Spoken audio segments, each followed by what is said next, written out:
بسم الله الرحمن الرحيم الحمد لله وكفى وسلام على عباده الذين اصطفى صلى الله تعالى عليه وعلى آله وأصحابه ومن والاه أما بعد السلام عليكم ورحمة الله وبركاته.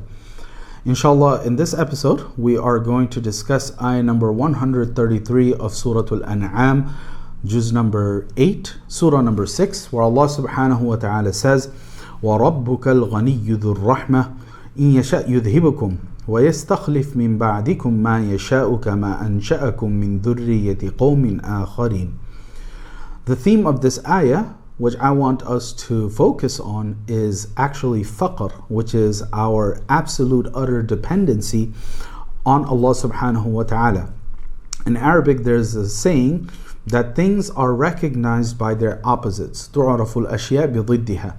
That when a person sees the opposite of something, they understand whatever it is opposite to. So when we think about the utter independence of Allah subhanahu wa ta'ala, it reminds us of the fact of how utterly dependent we are on Allah.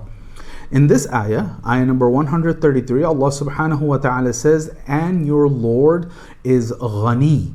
Allah subhanahu wa ta'ala is the self-sufficient, is the truly, supremely self-sufficient. He is independent of all means and of His creation. And Dhur Rahmah, He is the one who embodies mercy. He is the being of mercy. If Allah subhanahu wa ta'ala had wished, in yasha, if Allah had wished, in yasha yudhibakum, He would have gotten rid of all of you. وَيَسْتَخْلِفْ مِنْ بَعْدِكُمْ, and He would have replaced you with another people. مِنْ بَعْدِكُمْ مَا يَشَاءُ, with whoever He wants. كَمَا أَنْشَأَكُمْ مِنْ ذُرِّيَّةِ قَوْمٍ آخَرِينَ, like how you were the replacements of the people before you, i.e. you were the progenies of the people that came before you. Allah subhanahu wa ta'ala reminds us that as His creation, our purpose of existence is to bear witness to the greatness of Allah subhanahu wa ta'ala. And Allah subhanahu wa ta'ala knows how short so much of creation falls of that goal. And Allah reminds us that if He wished, then He could have replaced us with another people. He could have replaced us very easily with another people, just like how we replaced previous nations. Elsewhere in the Qur'an, Allah subhanahu wa ta'ala reminds us that Allah subhanahu wa ta'ala could have replaced us with a people who would do a far better job at submitting to Allah. But Allah is Dhur Rahmah. Allah is the embodiment of mercy. Allah subhanahu wa ta'ala is the being of mercy. Therefore, He continuously gives us chances, gives us opportunities, and gives us moments that a person could turn back to Allah subhanahu wa ta'ala before they leave the life of this world. So Allah reminds us that I am not in need of your worship. Allah reminds us that He is not in need of our worship. It doesn't matter, as Allah subhanahu wa ta'ala is truly independent. If none of creation, as the Prophet ﷺ says in the hadith, if none of creation had to worship Allah, it would not decrease in the majesty and the greatness and the grandeur and the kingdom of Allah subhanahu wa ta'ala even the smallest bit.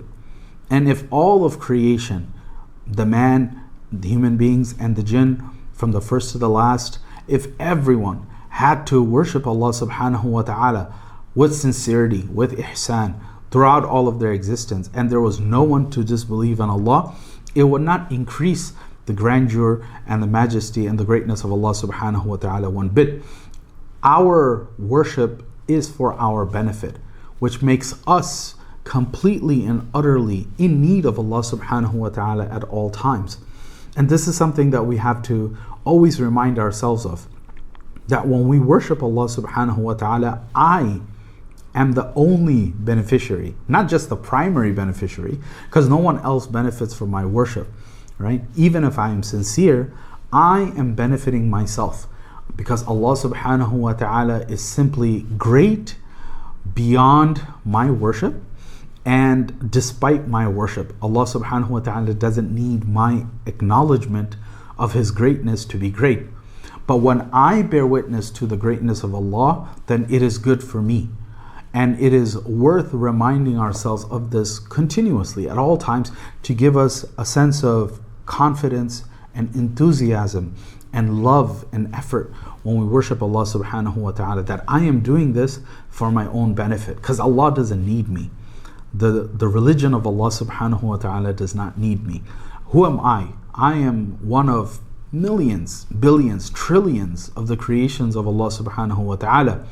And my little paltry offering to Allah subhanahu wa ta'ala is for my own salvation in the hereafter. And it is so that I could petition the mercy of Allah subhanahu wa ta'ala on the Day of Judgment. May Allah subhanahu wa ta'ala guide, bless and protect us all. Wallahu a'lam wa billahi tawfiq. Subhanallah bihamdihi, subhanakallah wa bihamdik.